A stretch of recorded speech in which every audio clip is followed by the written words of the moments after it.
All right, today we're going to do the animation of what we call like a wake up sequence. This is one of Valve's pre-made sequences that they sort of cobbled together using some various entities and parts that they had. They recycled some animation on this. So basically, it's just to show you a few things that can be done. And then if you happen to take this class next year, we'll be back in Unreal Engine and we can sort of emulate these kind of things using Unreal's camera system and making our own animations. But anyway, so we're going to do a wake up sequence here. So lots of pieces. One of them is actually invisible, which kind of makes it hard to work with sometimes. So you're going to have to kind of follow along, pause the video often to make sure you're getting all the details. There's a lot of settings and a lot of naming and telling things what to do. And like I said, there's one invisible entity, which can be kind of peculiar to deal with. So let's start by putting in all of the pieces. All right, so let's do this in a new map. So make a new hollow box. It's best if there's nothing else in the box to confuse you at this point. And so we'll start with just a hollow box. I don't care what size it is. Drop in a player start, an info player start. So you're just going to go over to your entity tool and drop in, the old info player start. And then when you put the player start in, to make things easier for this particular lesson, make sure that the player is facing one of the normal compass headings, 0, 90, 180, 270. So make sure the player is facing in one of these 90-degree angles here. So 0, 90, 180, 270. Just for this, it makes it a little easier to set this up. Once you get it, you can go back and play around with it if you want to. But for setting this up, you have to align a couple of entities, and it's a lot easier if those entities are sort of on grid and lined up with everything. All right, so we're going to put in our player start. Make sure your player is standing on the ground, like I've got here, and my player is facing direction 180. Which is fine, but it's one of the 4 compass headings, so he's pointing straight ahead. Now, entity number 2 that we're going to put in, this is the invisible entity. So we're going to go to our entity tool here, come over, type in prop dynamic, this one here, go ahead and drop it on the ground, double click it to open it. And we're going to name this one. Remember, dynamic props, the name is down here. It's not at the top. We're going to name this one. Go ahead and name it Blackout. Okay? Blackout. No spaces, nothing like that. Just the word Blackout.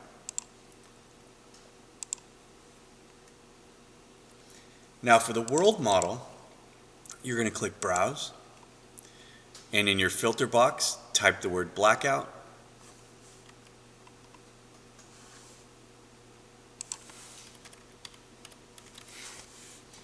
And it's invisible. You may not even get the word error there. It's invisible. It looks like nothing. So blackout, click OK. Click Apply. And you're going to end up with something that looks like this plank thing inside the game. Now, this entity is invisible. So when we click off of it, I have one in here. You just can't see it. It's right here. So if I zoom out and go back into the player, you can kind of see it. It's right there. But to select it, I have to hit that little purple X right there. All right, now if I click off of it, it's gone. It's really peculiar how this works. So if I hit escape to deselect everything, and I kind of zoom in, I can see that little purple X. If I click on that X, I can select this little plank thing here. Now the position of this little invisible blackout plank is what we're going to attach the camera to. And it's going to use an animation of a vehicle driver exiting a vehicle. And that's the animation they recycled to make this wake up and kind of stand up and look forward animation. So we're going to attach an animation to this invisible plank right here. Sounds bizarre.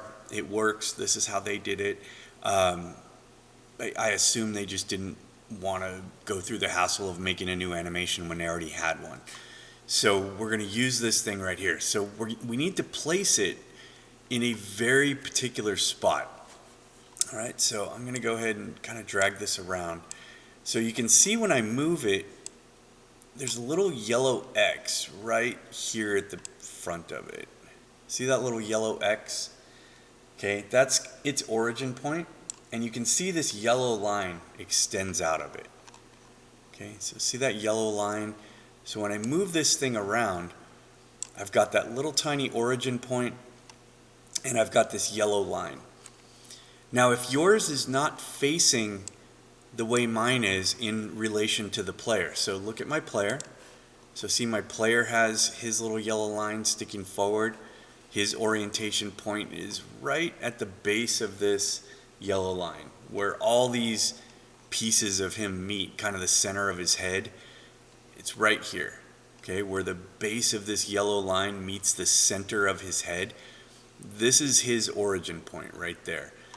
I need to align this thing right here, this origin point, with Gordon's origin point, but I want this yellow line at a 90-degree angle to his. So see how Gordon's points forward, and then I want this one to point 90 degrees off to his right? So the thing is, I can't double click this. If I try to double click it, I can't, right? So what we're going to do instead is we're going to select it by clicking that little purple X, and then over here I'm going to right click on it and go to properties. All right? Now we can rotate it by changing the angle here, by typing in numbers here. The other thing you can do is you can right click on it and you can go to transform, and where it says rotate on the Z axis, you can put in numbers and see how it rotated at 90 degrees for me. So either of those ways will work. The goal here is that we need this yellow line to be pointing 90 degrees to Gordon's right. So if you look at Gordon, he's got this yellow line coming out of his front, and I want the blackout's yellow line, I want it pointing towards his right shoulder.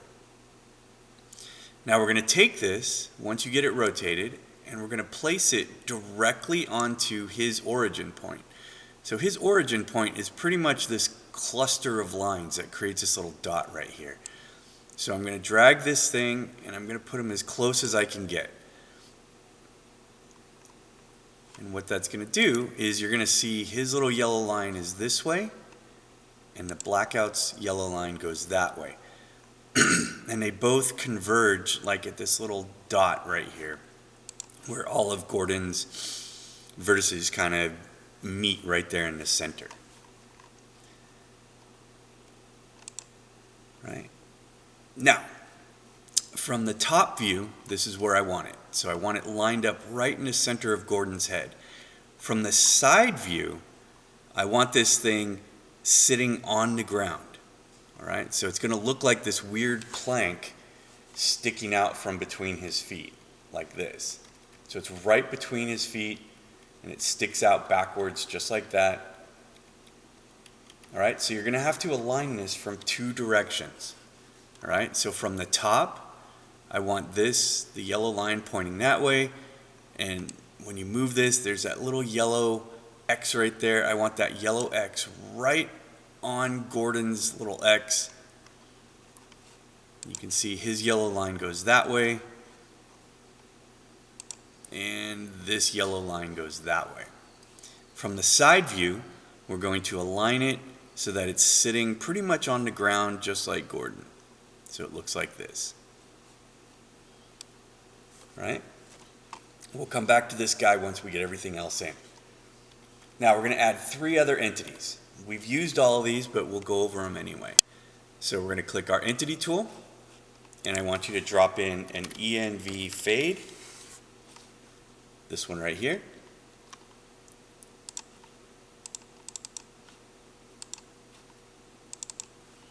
On the ENV fade, I want you to name it blackout fader, duration 5 seconds. Under the flags, fade from. Check that. Okay, so I went to my entity tool, I typed in ENV fade, that gives me this guy. I'm going to open it, I'm going to name it blackout fader, duration 5, under flags, fade from. Click apply, close. Back to your entity tool, come over here. We're going to do a point view control and drop that in. Once you drop the view control camera, do not rotate it, change it, anything. Leave it exactly the way it is, okay? Drop it on the ground and don't touch it, all right? Don't move it or anything like that. We don't want to add any angles to it because we're going to child it to an object and or parent it, I guess, to an object. So we don't want to induce any angles or anything to it.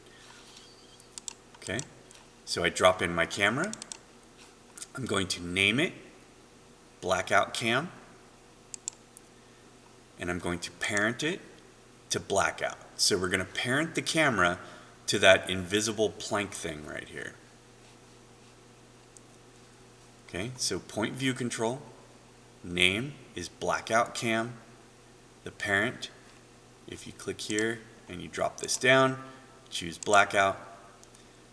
Under flags, freeze player, infinite hold time, and then snap to goal angles. This is going to lock it in without any need to like rotate or anything like that. It's just going to snap it right to the angle it needs to be at. Okay, these three, nothing else is checked. Click apply, close that.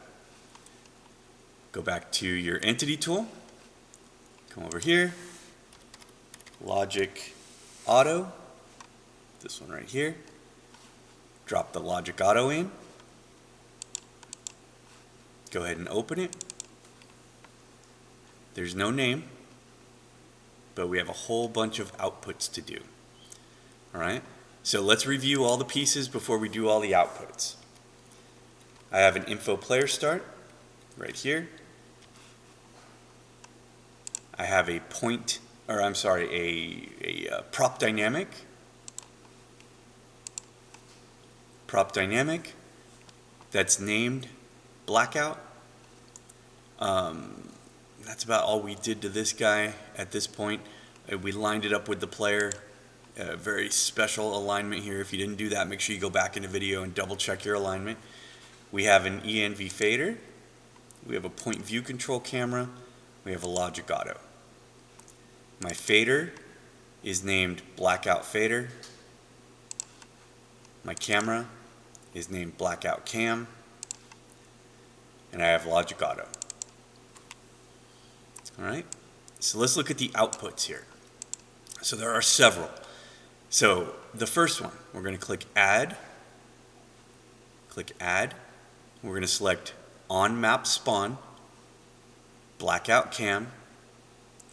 Via this input, set parent attachment. So what this does is it's going to take this camera and it's going to attach it to a point on an entity.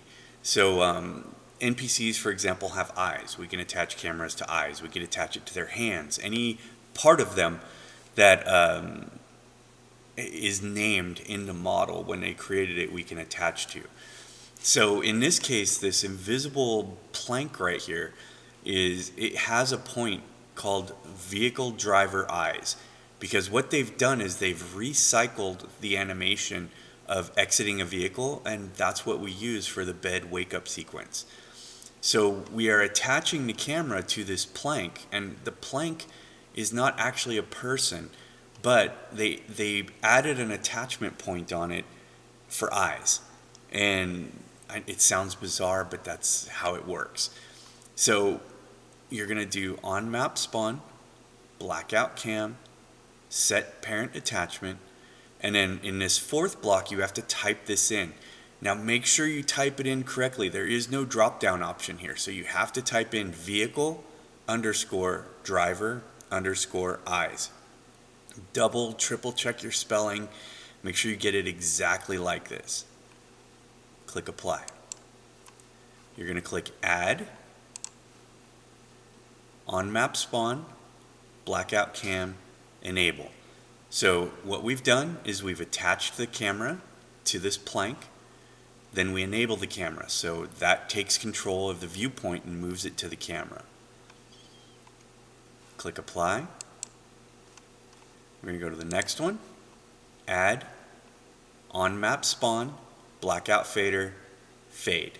So this is just simply going to run the fader. We set it for 5 seconds, so it's going to run for 5 seconds. Click apply. Go to the last one, on map spawn. So we'll click add, on map spawn, blackout. This is that weird plank thing right here. Set animation. And then in the fourth block, you're going to type exit 1. No spaces or anything like that. So this animation is actually a vehicle exiting animation that just happens to work with this wake up sequence. So they had it and they used it. So we're going to do on map spawn, blackout, set animation, exit 1, delay of 5 seconds. Now the delay of 5 seconds is so the fader can run. So basically our player is going to sort of open their eyes, the world fades in, and then at the end of the 5 second fade, we're going to start this animation right here. So we attach the camera, we turn it on, we run the fader, and then we run an animation after 5 seconds. Click apply, close that. Now let's go back to this little thing here, the hidden invisible part. Okay, so remember, to get it, we have to kind of look for this little purple X, click on it, and it selects this, there's the plank, the blackout object. We're going to right click on it, go to properties. Okay, I have a name, it's blackout, this is all good, nothing here. Under outputs, we're going to click add, on animation done, blackout cam, disable. So what this is going to do is, if you remember the sequence, the logic auto is going to fire, it's going to take this camera and attach it to this thing right here. Then the logic auto enables the camera, so now the camera turns on and it's going to be looking straight up at the sky. Then it runs the fader, so the fader is going to do its fade. Then the logic auto tells the plank to run its animation. So this is going to do its exit animation, which is going to cause it to swing around and come to this location up here. And then when this guy is done with its animation, this right here, it's going to disable the camera. And we know that when we take a point view control and we disable it, the view goes back to the character. So on animation done, blackout cam, disable. Click apply, close that. Now the reason we aligned this so carefully is if you did this right, if your blackout is aligned exactly with the character, what's going to happen is when this is done, this camera will have moved around and gone to the exact location where Gordon's eyes are at. There will be a very tiny bit of movement if this isn't perfectly on grid, like I might get a fraction of an inch of movement here because it's not, the blackout plank thing isn't exactly on grid. That's not anything I did, it's just the way it is. But for the most part, it should run perfectly fine. All right? So let's test it real quick before we go through all the entities. And so I'm going to run it.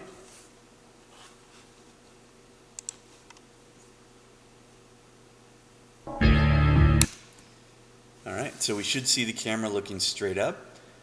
The fader ran after 5 seconds. I'm going to get the animation.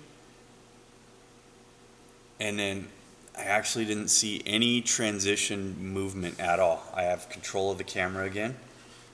All right, so let's reload that and run it one more time. Okay, logic auto fired, we ran the fader, we've got a 5-second delay, then we should see the animation, and then animation is done, and at that point it passes control back over to the player, and I can run around and do whatever I need to do. All right, so let's review our parts real quick and make sure everything's good before we wrap this up. Okay, so here's my player. Nothing really changed on the player. The player's just facing one of the 90-degree angles. I've got this entity right here, which is aligned exactly with the center of the player, and this yellow line is pointing to his right shoulder. This is a prop dynamic, and it has a name of blackout. It has one output, on animation done, blackout cam, disable. I have an ENV fader. Its name is blackout fader. I have it set for 5 seconds. Under flags, I check fade from. I have a point view control camera. Its name is blackout cam. Its parent is blackout. Really important, don't miss that. Flags, freeze player, infinite hold time, snap to goal angles. Finally, I have a logic auto. It has 4 outputs: on map spawn, blackout cam, set parent attachment, vehicle driver eyes. Make sure this is spelled right. On map spawn, blackout cam, enable. On map spawn, blackout fader, fade. So we attach the camera, we turn it on, we run the fader. On map spawn, blackout, set animation, exit 1. No spaces right here, it's just exit 1 with a delay of 5 seconds. This is what starts the animation. So camera attach, turn on the camera, run the fader, run the animation. Animation's done. This little plank thing will rotate up to here. Once it gets there, animation is finished, it disables the camera, player gets control, and you have completed your fader. Alright, so that is the Half-Life 2 Portal. They also use it in Portal. Same sequence. This is the wake up sequence.